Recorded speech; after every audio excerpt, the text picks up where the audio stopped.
तो चलिए लास्ट कहाँ छोड़ा था।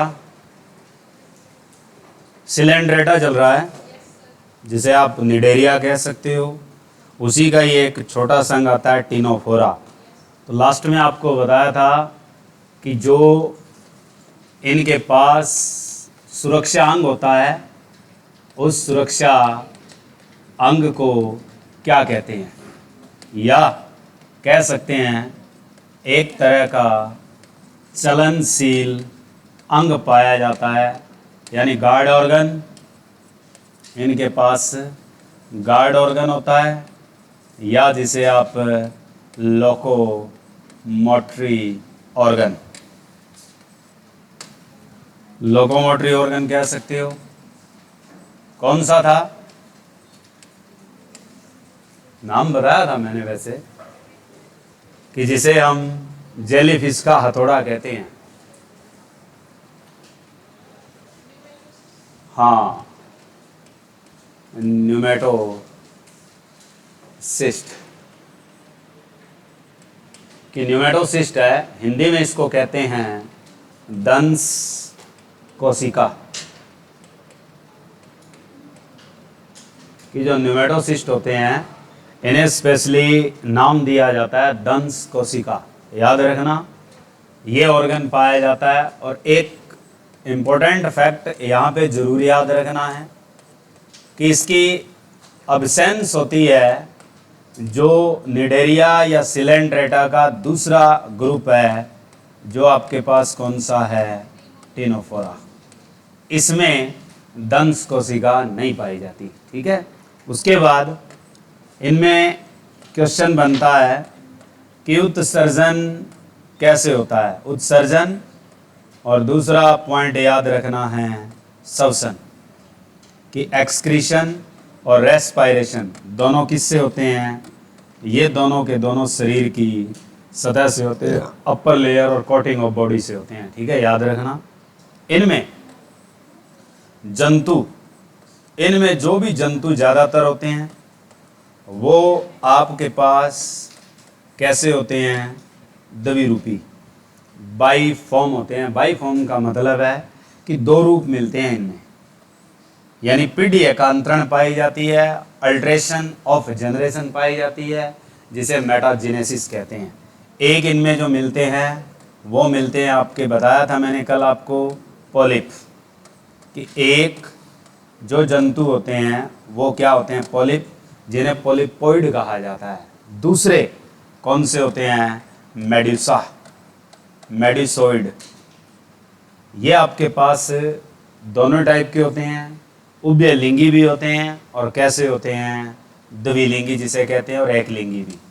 यानी अगर आपके पास लिंगी पूछ ले, लिंगी का मतलब होता है सेक्सुअली कैसे होते हैं, तो सेक्सुअली आपके पास दोनों टाइप के ही होते हैं, एक लिंगी भी है और द्विलिंगी भी है।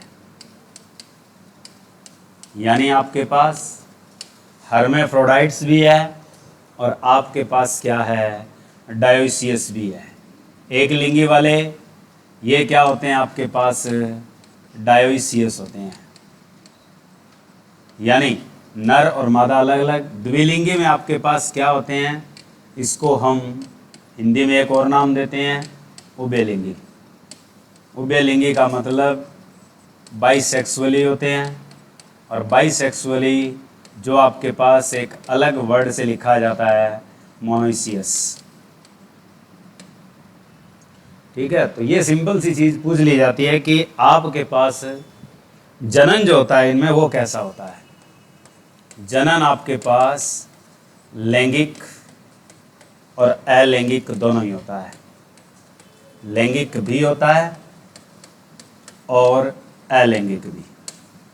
जो पॉलिप होते हैं वो कैसे होते हैं, असेक्सुअल होते हैं। याद रखना कि जो जनन ज़्यादातर होता है पॉलिप का, क्योंकि एक पीढ़ी इनकी पॉलिप होती है और दूसरी पीढ़ी को हम क्या लिखते हैं, मेडुसा। तो पॉलिप में जनन कैसा होता है, रिप्रोडक्शन कैसी होती है, तो आपके पास अलैंगिक होती है, असेक्सुअल होती है। ठीक है। और अगर पूछे मेडुसा में कैसी होती है तो उल्टा लिखना है हमने लैंगिक, ये सेक्सुअली होते हैं।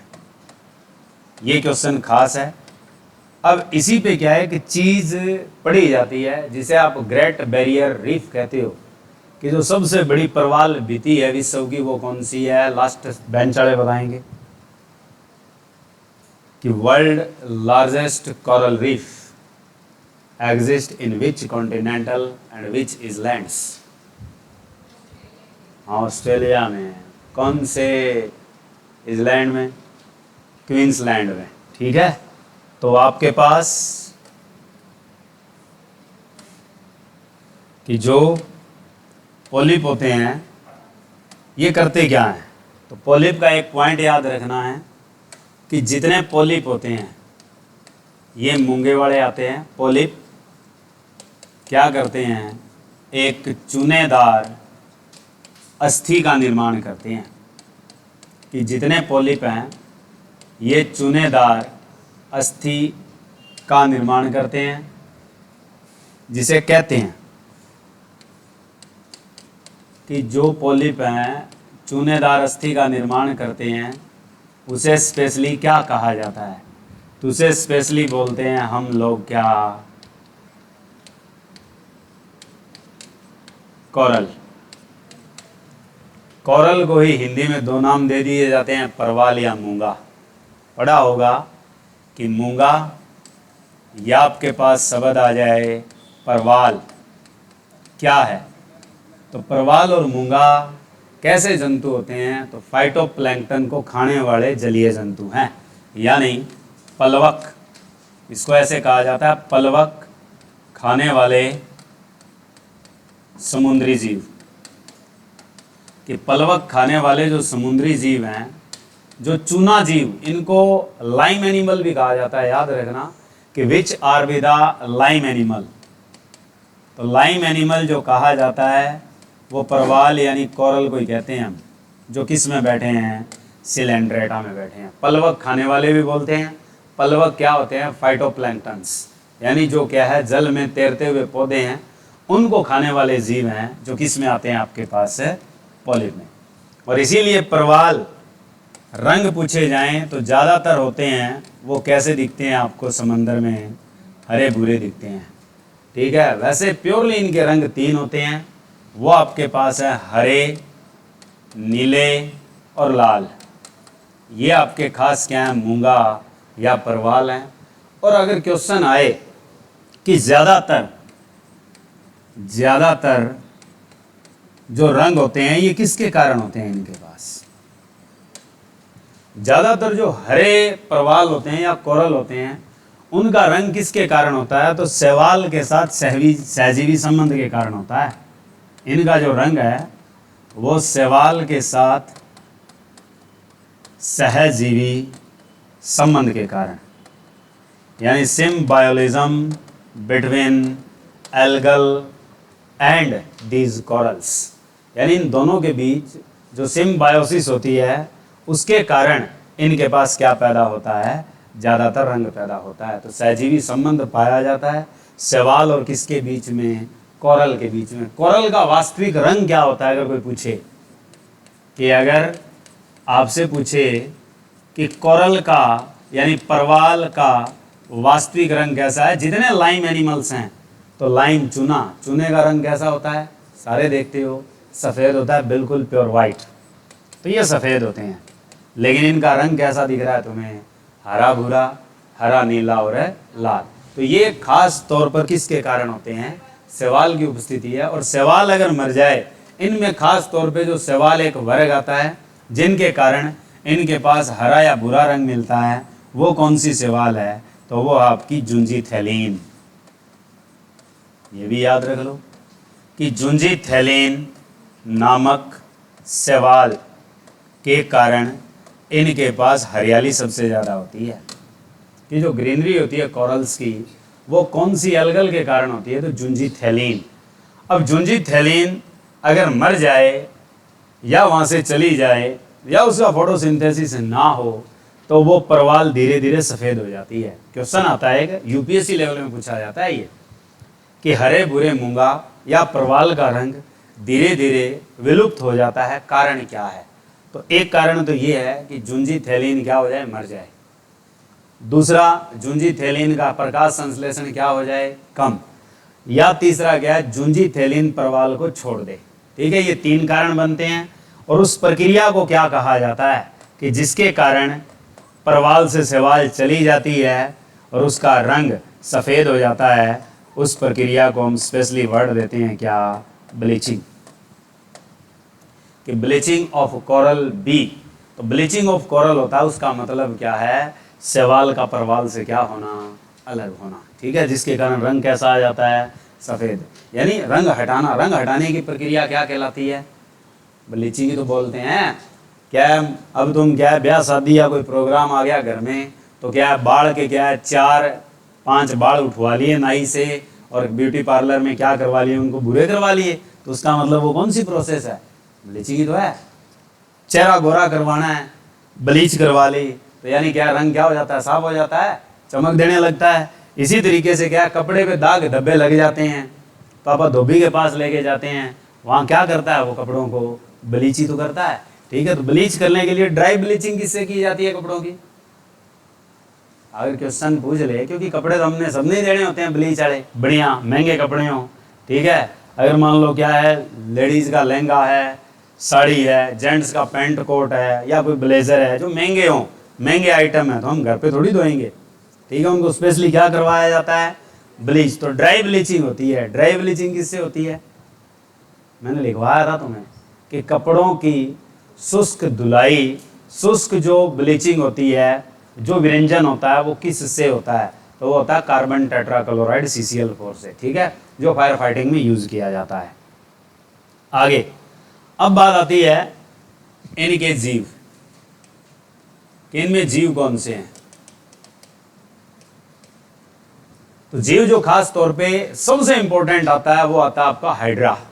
याद रखना कि इनमें जो जंतु आते हैं, वो सबसे पहले कौन सा आता है, हाइड्रा। हाइड्रा फेमस क्यों है, क्योंकि 10th क्लास में आपने पढ़ा है, 9वीं में भी पढ़ा है। ठीक है, दूसरा आपके पास आता है सी एनिमोन। ठीक है, इसी तरीके से आता है फाइसेलिया।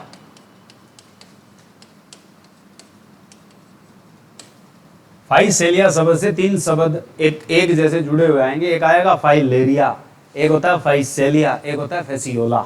ठीक है, एक जैसे शब्द हैं, तीनों का क्राइटेरिया अलग अलग होगा। ठीक है, उसके बाद आता है मिंड्रा, एक आता है गोर्गोनिया,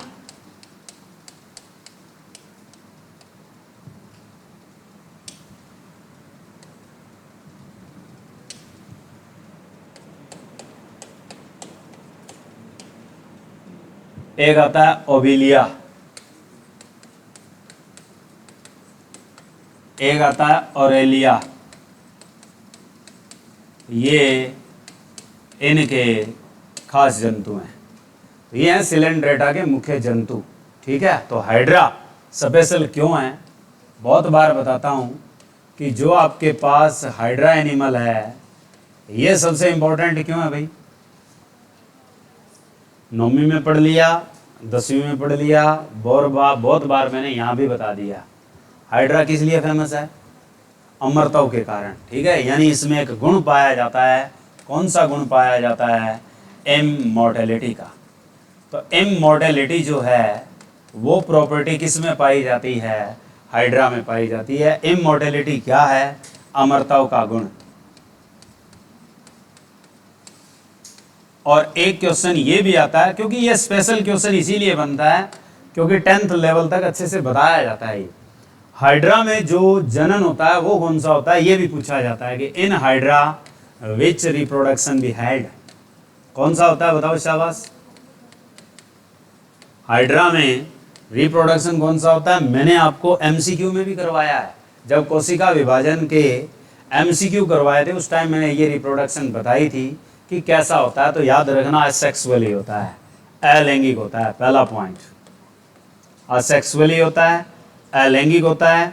अब पूछा जाता है आपके पास अलैंगिक में कौन सी विधि से होता है, तो मुकुलन बडिंग से होता है। ठीक है, इसमें जो विधि लगती है वो कौन सी लगती है आपकी, बडिंग, जिसे हम लोग क्या कहते हैं, मुकुलन। तो ये टैगिंग मिलती है हाइड्रा की, क्योंकि आपको पढ़ाया जाता है कि एक ऐसा जलीय जंतु जिससे क्या है, एक बड निकल कर नए जीव का रूप धारण कर लेती है, बताइए ये जंतु कौन सा है। तो ये जंतु कौन सा होता है, हाइड्रा ही होता है। किस रूप में जनन होता है इसका, बड के रूप में होता है। विधि कौन सी है, मुकुलन, जिसे हिंदी में इंग्लिश में बडिंग बोल देते हैं। अगर लैंगिक के तौर पे पूछे तो जनन कौन सा होता है, अलैंगिक होता है, ठीक है। और गुण पूछा जाए इसके पास कौन सा है, इमॉर्टेलिटी, अमरताओं का गुण। दूसरे नंबर पे आता है सी एनिमोन, किसे कहा जाता है, कि सी एनिमोन किसे कहते हैं हम, तो सी एनिमोन मैट्रीडियम को कहा जाता है, कि मैट्रीडियम को हम किस नाम से जानते हैं, सी एनिमोन, ठीक है। फाइसेलिया सबसे, ये उतना इंपॉर्टेंट नहीं है वैसे, क्वेश्चन यूँ आएगा, सी एनिमोन कौन से फाइलम का एनिमल है, कौन से संघ का जंतु है, ये जरूरी है तुम्हारे लिए। सी एनिमोन को याद रखना, क्या है, ये सारे के सारे सिलेंट्रेट है। उसके बाद बात आती है हमारे पास मिंड्रा। मिंड्रा क्या है, मिंड्रा, मिंड्रा किसे कहते हैं, फंजिया को मिंड्रा कहा जाता है, कि जो फंजिया आती है उसी को हम क्या कहते हैं, मिंड्रा। एक आता है सी पेन, सी पेन, सी पेन का मतलब है समुद्री कलम, समुद्री कलम कह दो, समुद्री पेन कह दो, सी पेन। सी पेन किसे कहते हैं अभी हम लोग, अब पेन है तो उसमें भी शब्द पेन ही होगा, पेनाट्यूला। याद रखना कि जो आपके पास पेनाट्यूला है इसी को हम क्या कहते हैं, सी पेन, समुद्री कलम कहते हैं। कि समुद्री कलम किसे कहा जाता है, तो पेनाट्यूला को कहा जाता है। ऐसे ही सी फैन आता है, समुद्री पंखा, कि सी फैन, समुद्री पंखा। अब कहते हैं ना कई बार कि ज़्यादा जचती ना हो और ज़्यादा फेंकता हो, तो हम कहते हैं ना यहाँ से हवा ओले, ठीक है। और हवा ओले तो क्या जाने को कह रहे हैं, और जाने में इंग्लिश वर्ड क्या लगता है, गो, गो। तो गो कहाँ पड़ा है, गोर्गोनिया में पड़ा है, ठीक है। तो समुद्री पंखा किसको कहा जाता है, गोर्गोनिया को कहा जाता है। ये इंपॉर्टेंट है कि सी फैन किससे बिलोंग करता है, या सी फैन कहते किसे हैं, तो गोर्गोनिया को कहा। पेनेट्यूला क्या नाम दिया जाता है सी पेन के नाम से, मैट्रीडियम को खास तौर पे क्या कहते हैं, सी एनिमोन। तो ये सी वाले जो शब्द हैं समुद्री वाले, ये तीनों खास हैं। एक तो आपके पास समुद्री पंखा आ गया, एक आपके पास सी पेन आ गया, और एक आपके पास क्या आ गया, सी एनिमोन। एक आता है सी शिप, यानी पोर्चुगीज मैन ऑफ वॉर किसे कहा जाता है, तो वो आपका फाइसेलिया को कहा जाता है। यानी जंग में आदमी फंस लिया, ठीक है, समंदर में जहाज पे सफर कर रहा था, फंस लिया, तो समुद्री जहाज या समुद्री वॉरशिप यानी युद्धपोत किसे कहा जाता है, समुद्री युद्धपोत इसे ही कहा जाता है, कि समुद्री युद्धपोत। एक तो ये नाम दिया जाता है, यानी आपके पास सी वॉरशिप, सी वॉरशिप किसे कहा जाता है, तो सी वॉरशिप इसी को ही कहा जाता है, फाइसेलिया को। एक नाम और दिया जाता है, पुर्तगाली युद्धपोत किसे कहा जाता है, ये भी नाम इसी का ही है, पुर्तगाली युद्धपोत। पुर्तगाली युद्धपोत मीन्स आपके पास Portuguese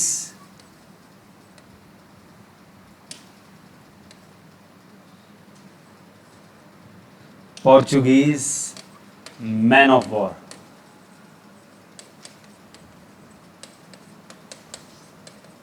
Portuguese man of war भी इसी को ही कहा जाता है, यानी पुर्तगाली जहाज या पुर्तगाली युद्धपोत किसको कहा जाता है, जंगी जहाज भी बोलते हैं इसे, ठीक है, क्योंकि युद्धपोत है जो जंग में जहाज जाती है उसको क्या कहा जाता है, जंगी जहाज। तो इसको जंगी जहाज भी कहा जाता है। तो ये कौन सा आपके पास, फाइसेलिया। तो सी के नाम से 4 पॉइंट है यहाँ पे। पांचवा इसका सबसे इंपॉर्टेंट है आपके पास, जो स्पेशली याद रखना है, मोस्ट इंपॉर्टेंट है, वो आपके पास कौन सा है, हाइड्रा है। हाइड्रा नहीं भूलना, कुछ भी हो जाए चाहे, हाइड्रा के ऊपर 2 क्वेश्चन तो बड़े इंपॉर्टेंट है। जो सबसे ज़्यादा क्वेश्चन आता है वो आता है कि ये आपके पास जनन करता है तो कौन सी विधि से करता है, ये सबसे इंपॉर्टेंट है। दूसरा क्वेश्चन आता है इसके पास गुण कौन सा है। ये 2 क्वेश्चन सबसे फेमस है। ठीक है, आगे अब बात आती है हमारे पास नेक्स्ट ग्रुप की, नेक्स्ट फाइलम की। जो आगे वाला फाइलम है वो है हमारे पास प्लेटी हेलमिंथीज की। जो प्लेटी हेलमिंथीज है ये आपके पास ट्रोमेटोड्स भी कहलाते हैं। याद रखना, ट्रोमेटोड्स आपके पास एक होते हैं न्यूमेटोड्स, एक होते हैं ट्रोमेटोड्स। तो ट्रोमेटोड्स किसको कहते हैं आप? प्लेटी हेलमिंथीज को ही कहते हैं, प्लेटी हेलमिंथीज। प्लेटी हेलमिंथीज को वैसे 2 नाम से बनाया जाता है जिसे गीगन बार ने दिया था। तो प्लेटी हेलमिंथीज जो शब्द है वैसे ये किस बंदे ने दिया था? गीगन बार, गीगन बार ने दिया था। इसका नाम, इसका अर्थ क्या है? इसका अर्थ है, प्लेटी का मतलब होता है फ्लैट, हेलमिंथीज का मतलब होता है वॉर्म। तो यानी दोनों को मिला के नाम क्या बन गया? Flat warm. तो फ्लैट वॉर्म को हिंदी में क्या बोलेंगे? अब फ्लैट क्या होते हैं? चपटे। ठीक है, तो इनको हम कहेंगे चिपटे कृमि। कि जो चिपटे कृमि होते हैं वो आपके कौन से संघ के जंतु हैं? तो कौन से संघ के जंतु हैं आपके पास? प्लेटी हेलमिंथीज के, या आप कह सकते हो क्या कहलाते हैं वो? ट्रोमेटोड्स। ठीक है, अब बात आती है, आप इसके बारे में कई चीज जानते हो कि इनका शरीर कैसा होता है। शरीर नंबर 1 पॉइंट याद रखना होता है, उत्तकीय सतह का है, यानी टिश्यू लेवल का होता है। इसी में जोड़ देना कैसे होते हैं ये सारे? बहुकोशिकीय। ये 2 शब्द तो देखो आपके दिमाग में होने चाहिए। उसके बाद आती है नंबर 2 पे सममिति, यानी सिमेट्री। इनके पास सिमेट्री कौन सी होती है? अभी बताओ, शाबाश। सममिति कौन सी होती है? लिखवाई थी मैंने। रेडियल वाले कौन से होते हैं और बाइलेटरली कौन से होते हैं? तो यहाँ तक जितने भी जंतु आएंगे वो क्या होंगे? अरीय होंगे, रेडियल होंगे। ठीक है, यहाँ तक क्या रहते हैं? रेडियल। तो इनकी सममिति कैसी होती है? अरीय। अरीय का मतलब कैसे होंगे ये? रेडियल सिमेट्रिक होंगे। अब रेडियल सिमेट्री के साथ साथ तीसरा पॉइंट पूछा जाता है, दे गुआ कैसी होती है? दे गुआ क्या है? यानी सिलोम होती है या नहीं होती? तो आपको बताया था कि प्लेटी हेलमिंथीज तक कोई दे गुआ नहीं पाई जाती। यानी आपके पास ये क्या होते हैं? नॉन सिलोमेट होते हैं। नॉन सिलोमेट का मतलब होता है बिना दे गुआ वाले। तो दे गुआ में पूछे तो बिना दे गुआ दारी हैं ये, यानी इनमें जो कैविटी है वो नहीं पाई जाती जो मीजोडर्म के साथ होती है। ठीक है, एक आगे आएगा जो कूट वाली होती है, वो बता रखा है मैंने, डायग्राम में लिखवाया था। उसके बाद इनमें जो खास तौर पर श्वसन नंबर 1, नंबर 2 परिसंचरण रक्त का, नंबर 3 कंकाल, ऐसे तंत्र नहीं होते, तंत्र नहीं पाए जाते। लेकिन इसका सबसे इंपॉर्टेंट क्वेश्चन क्या है वो याद रखना। पीछे वाले में लिख लेना, एक पीछे वाले का लार्वा नहीं बताया मैंने, लिख लेना, काम आ जाए कभी। सिलेंड्रेटा का लार्वा, उसको कहते हैं प्लेन्यूला। ठीक है, कि सिलेंड्रेटा का लार्वा पूछ लेता है तो लार्वा याद रख लेना, प्लेन्यूला कहलाता है। अब बात आती है नंबर 5, इनमें उत्सर्जन किसके द्वारा होता है? ये इंपॉर्टेंट है कि जो प्लेटी हेलमिंथीज या जो आपके पास ट्रोमेटोड्स है, इनमें उत्सर्जन किससे होता है? तो ये क्वेश्चन पक्का कर देना, इम्पोर्टेंट है कॉम्पिटिटिव एग्ज़ाम के तौर पर, कौन सी कोशिकाओं से होता है? Flame cell. बहुत इम्पोर्टेंट है ये वाला क्वेश्चन, सबसे ज़्यादा पूछा जाता है, 5 स्टार क्वेश्चन है। एक तो ये आता है और एक ये आता है, समिति कैसी होती है रही है। और ये सबसे इम्पोर्टेंट है कि प्लेटीहेल्मिन्थीज में, चिपटे कृमियों में उत्सर्जन एक्सक्रीशन जो होता है वो किसके द्वारा होता है? तो आपने वर्ड याद रखना है, फ्लैम सेल से होता है। फ्लैम सेल को नाम दिया जाता है ज्वाला कोशिकाओं से। तो ज्वाला कोशिकाओं से आपके पास इनमें क्या होता है?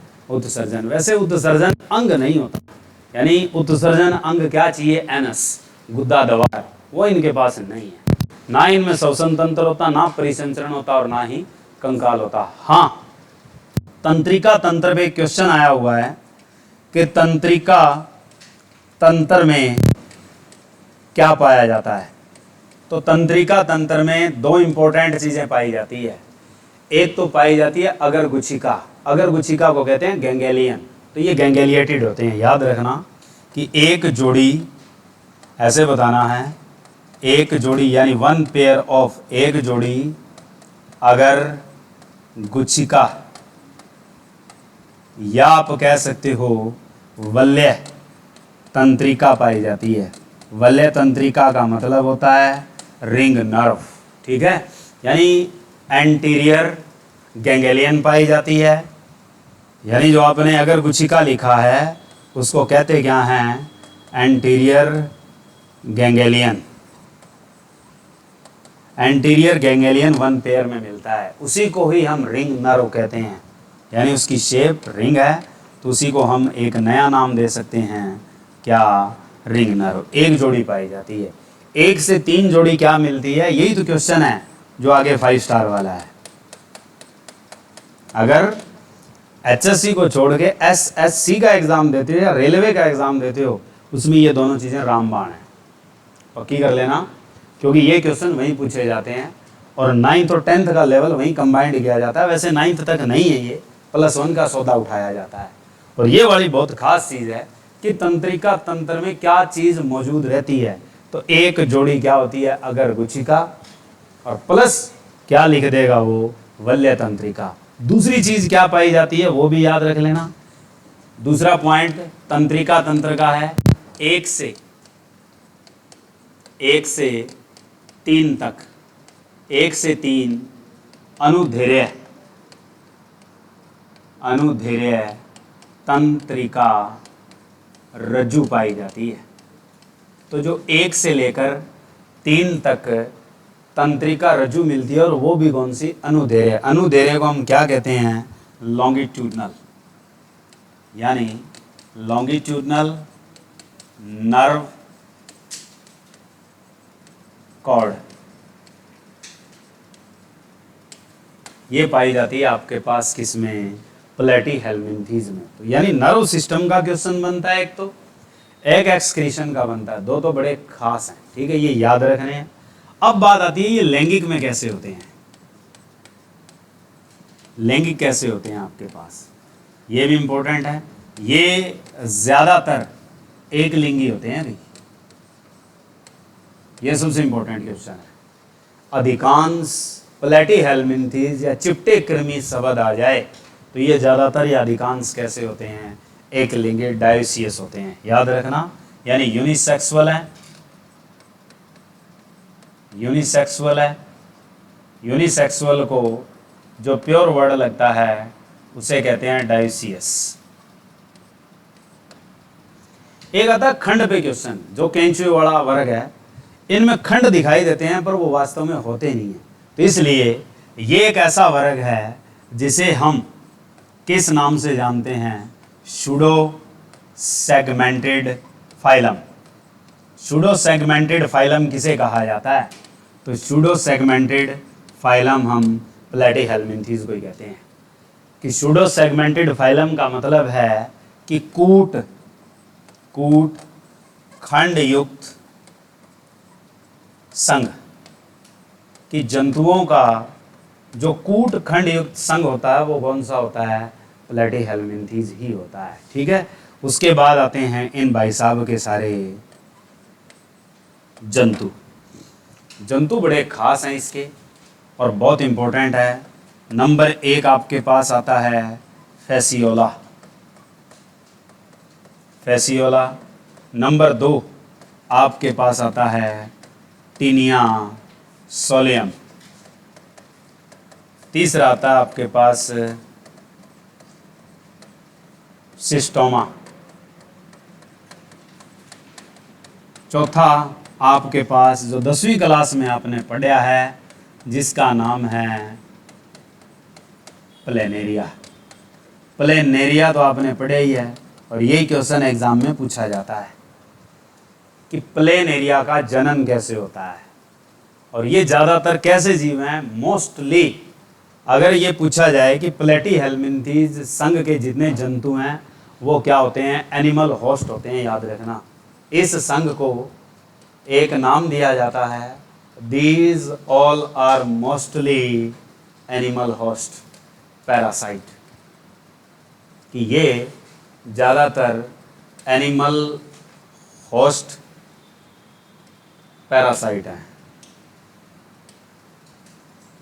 मोस्टली कि एनिमल होस्ट पैरासाइट है, यानी एक तरह से अधिकांश क्या होते हैं, ये परजीवी होते हैं।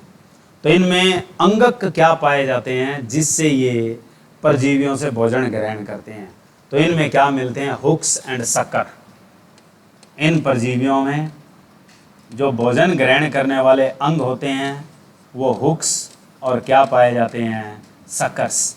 हुक्स को कहते हैं कांटे और शक्कर्स को कहते हैं चूसक। तो परजीवियों से भोजन ग्रहण करने वाले क्या है, ये अंग। तो इन जंतुओं में ये अंग मिलते हैं जो हुक्स और किसके रूप में होते हैं, शक्कर्स के रूप में होते हैं, कांटे और क्या है, चूसक के रूप में होते हैं। अब बात आती है प्लेनेरिया की। तो प्लेनेरिया में क्वेश्चन जो पूछा जाता है वो जनन का आता है, पक्का कर देना। प्लेनेरिया में जो क्वेश्चन पूछा जाएगा वो जनन का आता है। तो प्लेनेरिया का जनन कैसे होता है, तो प्लेनेरिया का जनन आप लोगों ने याद करना है अलैंगिक। ठीक है, होता किसके द्वारा है, विखंडन। कौन सा विखंडन होगा ये जरूर याद रखना है। विखंडन पूछे तो 1 से कितने बनते हैं, 2 बनते हैं। तो कौन सा विखंडन हुआ, ये द्वि विखंडन, पक्का कर दो, बाइनरी फिजन। ठीक है, तो प्लेनेरिया का जो रिप्रोडक्शन है वो कौन सी फर्मेंटेशन या कौन सी फिजन से होता है, तो वो बाइनरी से होता है, यानी 1 से कितने बन सकते हैं, 2। उसमें आपको दिखाया गया था कि प्लेनेरिया बना के और इसको क्या यूँ काट के 3 हिस्से बनाए जाते थे, किताब में दिया 10वीं वाले में। ठीक है, तो उसमें क्या है, वो कहता है कि each and every part next planaria, यानी जो अब इनको अगर रख दें हम, छोड़ दें, तो ये आगे से नए क्या बन जाएंगे, प्लेनेरिया ही तैयार हो जाएंगे। तो इसलिए इनके अंदर एक गुण पाया जाता है, ये गुण जिसे ये काट के नए जीव दे सकते हैं, उस गुण को हम क्या कहते हैं, रीजनरेशन। रीजनरेशन प्रॉपर्टी होती है किसमें, प्लेनेरिया में। ओवन सेल्फ रीजनरेशन प्रॉपर्टी होती है। इसको अगर काट दें तो ये खुद वहीं से क्या है, एक नया जीव पैदा कर सकता है, जिसे हम हिंदी में क्या कहते हैं, पुनरुद्भवन। बताया था मैंने कि खुद में क्या है, कटने के बाद अपने ही ऑर्गन से एक नया जीव बना देना, वो प्रॉपर्टी क्या होती है, रीजनरेशन। ठीक है, रीजनरेशन रिप्रोडक्शन अलग होती है, रीजनरेशन बाय ऑर्गन अलग चीज होती है। तो रीजनरेशन ऑर्गन से होती है, उसको क्या कहते हैं, पुनरुद्भवन। जैसे मैंने कहा था छिपकली का पूंछ टूट जाए वापिस आ जाता है, तो वो प्रक्रिया कैसी है, रीजनरेशन। तो वैसे प्लेनेरिया को हम काट दें, 3 भागों में काट दें, तो वापिस उनसे क्या पैदा हो जाएगा, प्लेनेरिया ही पैदा हो जाएगा। ठीक है, तो ये गुण किसके पास होता है, प्लेनेरिया।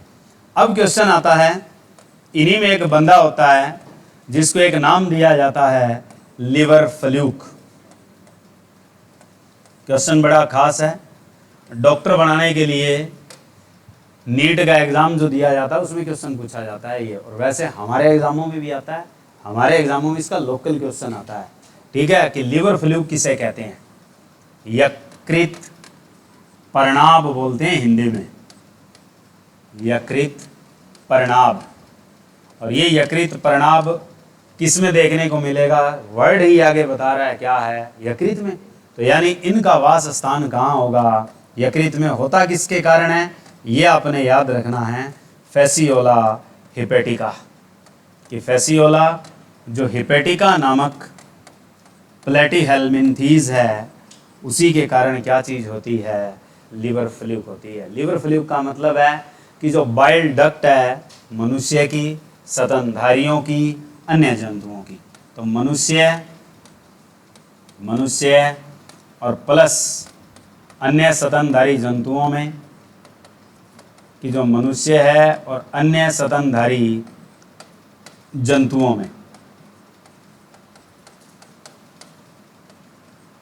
पित्त प्रणाली में पाया जाता है। ये पित्त प्रणाली क्या होती है, बाइल डक्ट, कि ये आपके पास कहाँ निवास करता है, बाइल डक्ट में क्या करता है, निवास करता है, और वहाँ बैठकर इन्फेक्ट करता है किसको, लिवर को। ठीक है, तो इसलिए इसके द्वारा होने वाली बीमारी, होने वाला विकार, होने वाला इन्फेक्शन क्या कहलाता है, लिवर फ्लूक। ठीक है, उसके बाद नंबर 2 एक आता है ब्लड फ्लूक, कि ब्लड फ्लूक क्या है। ब्लड फ्लूक को कहते हैं रक्त पर्णाभ। ये किससे संबंधित है, ये हमारी आंत से संबंधित है। याद रखना कि मनुष्य प्लस स्तनधारी की आंत का इन्फेक्शन जो प्लेटीहेल्मिन्थीज या चिपटे कृमियों से होता है, वो क्या कहलाता है, ब्लड फ्लूक। अब ब्लड फ्लूक को कहते हैं हम रक्त पर्णाभ है। इसको बिलहारिजिएसिस भी कहा जाता है, बिलहारिजिएसिस, ये भी नाम है इसका। इसको एक नाम और दिया जाता है स्किस्टोसोमियासिस। याद रखना, स्किस्टोसोमियासिस।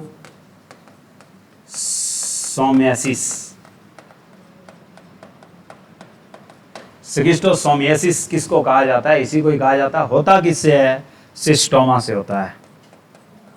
याद रखना, कौन से फीता कृमि या आपके पास कौन से चिपटी कृमि से सिस्टोमा नामक इन्फेक्ट होता है, तो ये आपके पास स्किस्टोसोमियासिस भी कहा जाता है, बिलहार्जिएसिस भी कहा जाता है, और इसको क्या नाम दिया जाता है, ब्लड फ्लूक भी कहा जाता है। ठीक है, ये खास विकार पूछे जाते हैं, बहुत इंपॉर्टेंट है। और एक आपके पास आता है कि जो ऐसा चिपटा कृमि जो मनुष्य की छोटी आंत में खास तौर पे पाया जाता है, वो है टीनिया सोलियम।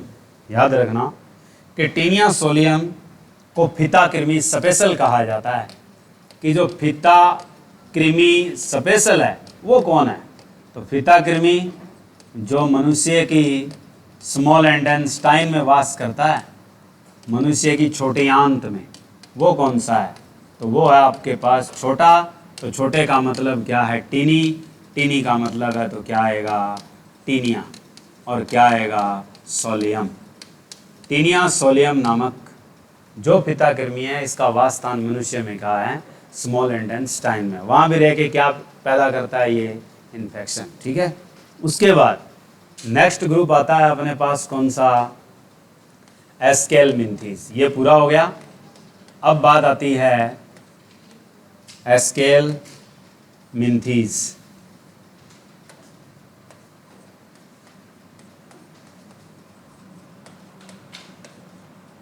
एस्केल जो मिन्थीज हैं, ये भी आपने पढ़े थे वैसे, कि हम इन्हें कहते क्या हैं, इनको क्या कहते हैं। अभी जो पिछली बीमारियां हैं सारी प्लेटीहेल्मिन्थीज के नाम से भी नहीं आती। यूं भी पूछ सकता है कि रक्त पर्णाभ या यकृत पर्णाभ यानी ब्लड फ्लूक और लिवर फ्लूक ये कौन से टॉड्स से होती है, तो आगे वर्ड क्या लगता है, ट्रोमेटोड्स। याद रखना, ये जो होते हैं ये क्या होते हैं आपके पास, निमेटोड्स, कि आपके पास ट्रोमेटोड्स और क्या आते हैं, निमेटोड। तो निमेटोड खास तौर पे क्या है, क्या कहलाते हैं, ये खास तौर पे 3 तरह के वर्म होते हैं। पहला जो वर्म होता है, जो आपके पास एस्केलमिंथीज है, इसका मतलब क्या है, खास तौर पर कौन से वर्ड से लिया गया है, रिंग, और या आप लिख सकते हो राउंड वर्म, जिन्हें हिंदी में कहते हैं हम गोल कृमि। कि जो निमेटोड आते हैं उनमें आपके पास राउंड और या क्या लिखा जाता है, रिंग वर्म। दूसरा जो होता है वो होता है हुक वर्म। हुक वर्म को हिंदी में क्या कहेंगे, अंकुश कृमि, अंकुश कृमि कहते हैं इनको। तीसरा हम क्या कहते हैं इनको, असली जो मीनिंग होता है स्केल का, वो थ्रेड वर्म, यानी आपके पास सूत्र कृमि। सूत्र कृमि क्या होते हैं आपके पास, थ्रेड वर्म। तो आपसे पूछा जा सकता है कि निमेटोड में कौन से कृमि होते हैं या नहीं होते। तो इनमें एक शब्द नहीं आया, कौन से, चिपटे। तो आपने 3 तो ये पढ़ दिए, और चौथा कौन सा है, चिपटे कृमि। खंड कृमि आएगा, वो किसको कहते हैं, हम केंचुआ को कहते हैं। ठीक है, तो ये आपके पास जीव है कैसे। तो सबसे पहले इनकी शारीरिक बात होती है। क्या क्या लिखूं बताओ। शरीर में पहला क्वेश्चन क्या याद रखना है, कौन से सतर के हैं ये, उत्तक सतर के हैं। पहला पॉइंट ये याद रखना है। दूसरा क्या याद रखना है, हाँ बहुकोशिकीय है। ये तो पॉइंट सबके लिए लगाओगे अब जितने भी आगे पढ़ोगे। पहला पॉइंट तो हो गया, वेरी गुड। दूसरा पॉइंट क्या याद रखना आपने, दूसरी चीज क्या होती है, सममिति। ये खास है, सममिति।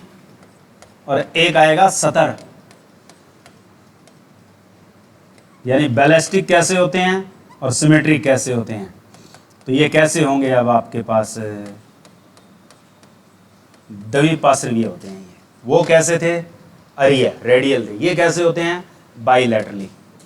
तो ये आपके पास किस प्रकार के जंतु हैं, सारे के सारे बाइलैटरली हैं। फिर पूछा जाता है सतर कैसा होता है। जो बाइलैटरली होते हैं वो सतर में कैसे लिखे जाते हैं, ट्रिप्लो बैलिस्टिक। ट्रिप्लो बैलिस्टिक है, यानी कैसा सतर पाया जाता है इनमें, त्रिसतर। त्रिसतर का मतलब क्या होता है, ट्रिप्लो बैलिस्टिक का मतलब क्या होता है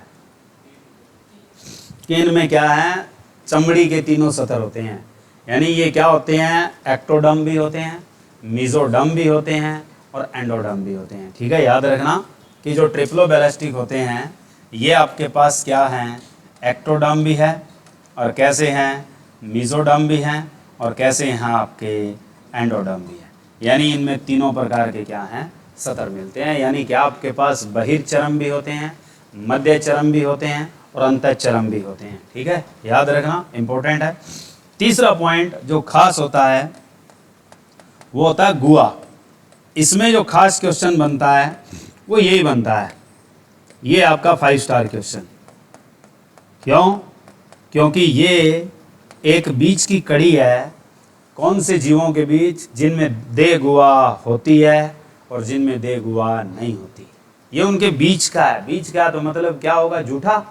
ठीक है, बिचौला आदमी झूठा पड़ता है हमेशा, रिश्ता करानियाँ भी झूठा पड़ता है, वैसे ये भी झूठा ही है। ठीक है, तो यानी आपके पास गुआ है, वो कैसी होती है, इसमें या तो वर्ड लिखो आप कृत्रिम, और या आप शब्द लिखो कूट, क्योंकि कूटा जाता है बीचड़ा आदमी। ठीक है, तो ये शूडो है। कैसी होती है, शूडो सिलोमेट होता है ये। तो इसलिए वर्ड लिखना है कि शूडो सिलोमेट, कि शूडो सिलोम होते हैं ये जो आपके न्यूमेटोड्स हैं।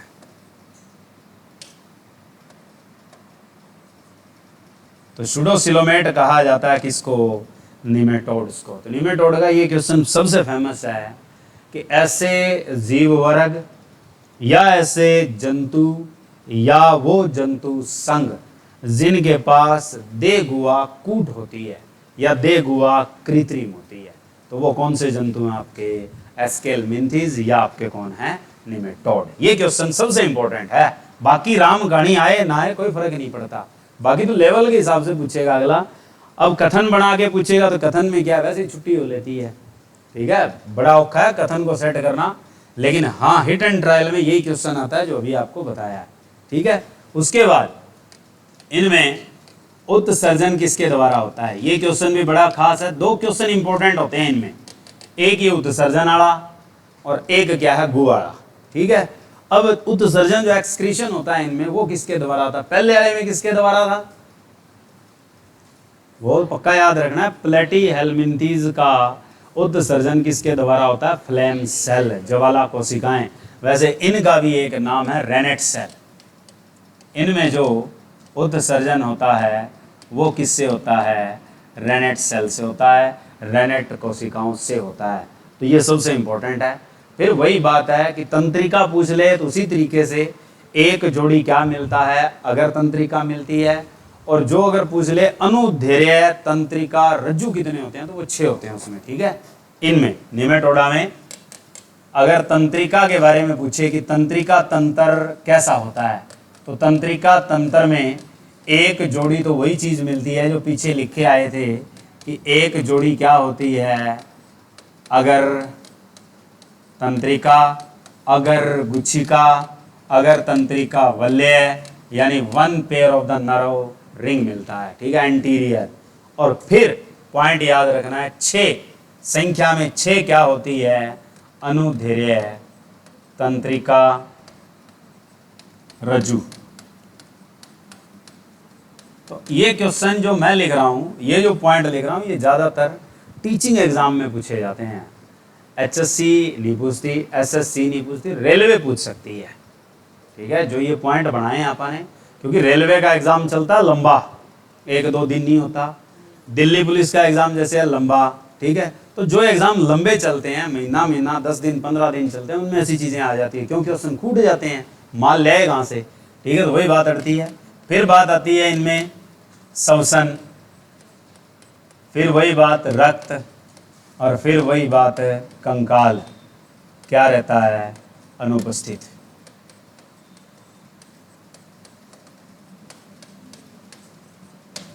श्वसन ज्यादातर इनका सतह से होता है, याद रखना, ठीक है। तो ये कहानी थी कौन से कृमियों की, चिपटे कृमियों की। अब इसमें सबसे इंपॉर्टेंट तो ये कहानी होती है जीव क्या होते हैं, क्योंकि यहाँ आके गाड़ी अड़ती है और इसी पे क्वेश्चन आना होता है, ठीक है। तो पहला जैसे इसमें पूछा जाता है जीव, तो एक आपने शब्द सुना है एस्कैरिस, एस्कैरिस बहुत ज़्यादा आता है। एक वर्ड आता है ट्राइकिनेला, ट्राइकिनेला। एक आता है वाइचूरिया या वाउचेरिया,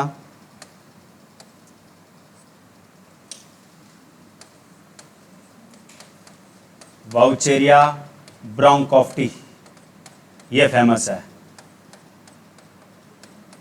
ब्रोंकोफ्टी या ब्रोंकोफ्टी वर्ड लिखा होता है वाउचेरिया के साथ, ये सबसे फेमस है, ठीक है। और एक हमारे पास एंकाइलो,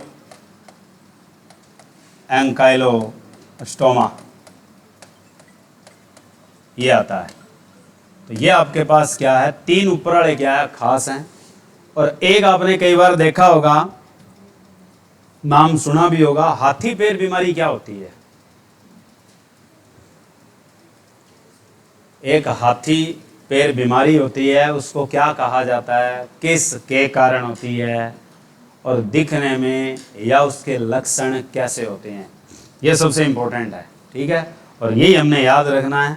उस हाथी पैर बीमारी को एक नाम दिया जाता है फाइलेरिया। ये क्वेश्चन 10 स्टार कह सकते हो, 5 स्टार तो हम लगाएंगे, लेकिन 10 स्टार का क्वेश्चन है कि फाइलेरिया क्या है। तो फाइलेरिया आपके पास एलिफेंटियसिस कहा जाता है।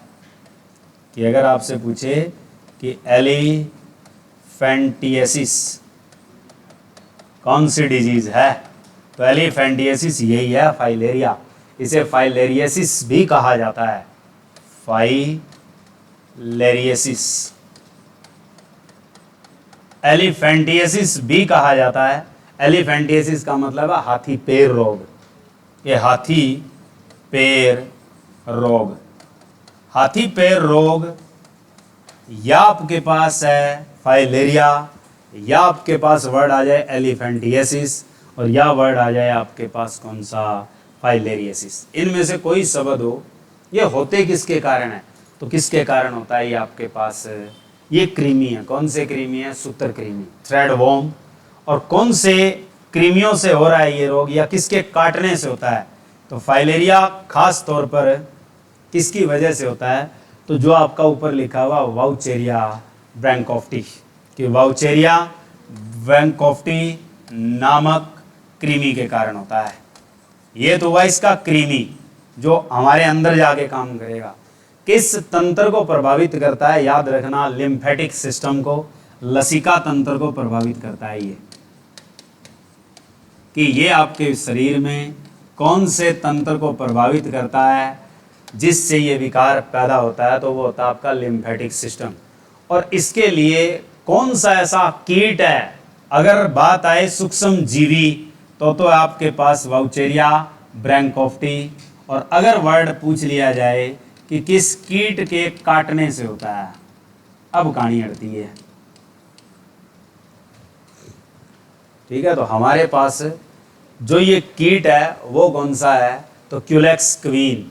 याद रखना है कि क्यूलेक्स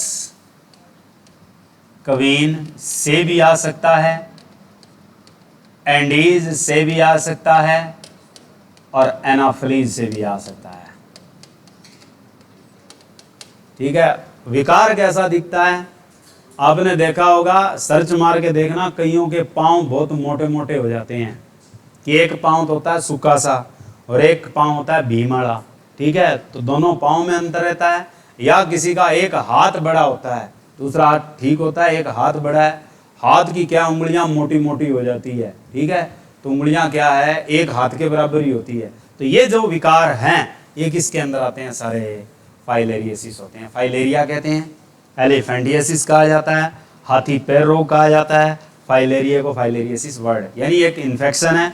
किसका इन्फेक्शन पैदा होता है, ये लिम्फेटिक सिस्टम का। कीट पूछे तो कौन सा है, याद रखना, क्यूलेक्स क्वीन हो सकता है, एंडीज हो सकता है, एनाफिलीज। एनाफिलीज में आएंगे तो कौन से, मादा वाला। ठीक है, तो ये हमारे विकार है। एस्केरियासिस किससे होता है, एस्केरिया से होता है। ठीक है, लिख लो, एस्केरिस से क्या होता है, क्वेश्चन आता है एस्केरियासिस।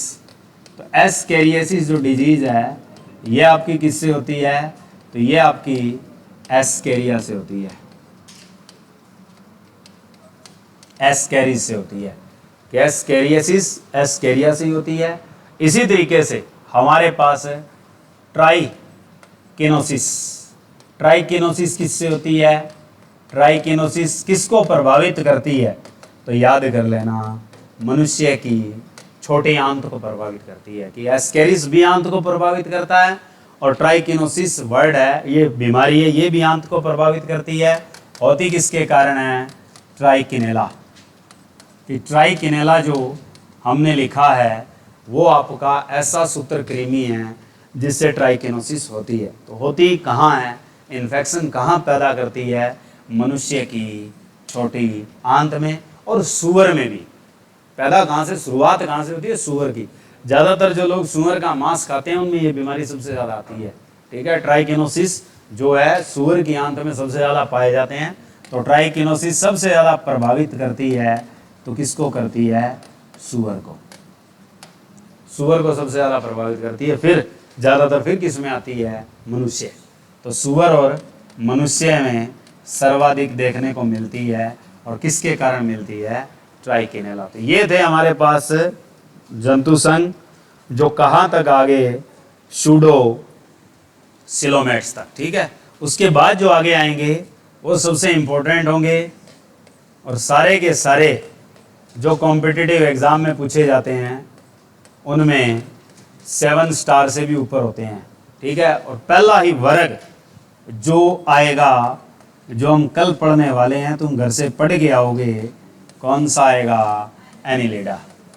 कि जो एनिलिडा है, ये जंतु सबसे प्रसिद्ध 2 हैं और अभी देखने को मिलते हैं। एक तो खेतों में आपने बहुत सारे केंचुए देखे होंगे, यानी अर्थवॉर्म, वर्मी कल्चर। ठीक है, वर्मी कंपोस्ट, ये शब्द किसके लिए लगते हैं, केंचुए के लिए केंचुआ किस में बैठा है, एनिलिडा। और दूसरा जो क्वेश्चन बनेगा, अब दान लगाएंगे तो दान लगाने वाले ज़्यादातर जो लोग हैं अपने साथ क्या रखते हैं, नमक की थैली या नमक रखते हैं। क्यों रखते हैं नमक? ताकि किसका अटैक ना हो बॉडी पर, जोंक का। जोंक को कहते क्या हैं, हिरुडिना। तो हिरुडिना कौन से में बैठी है, एनिलिडा में। ठीक है, तो ये लो आज के लिए इतना ही।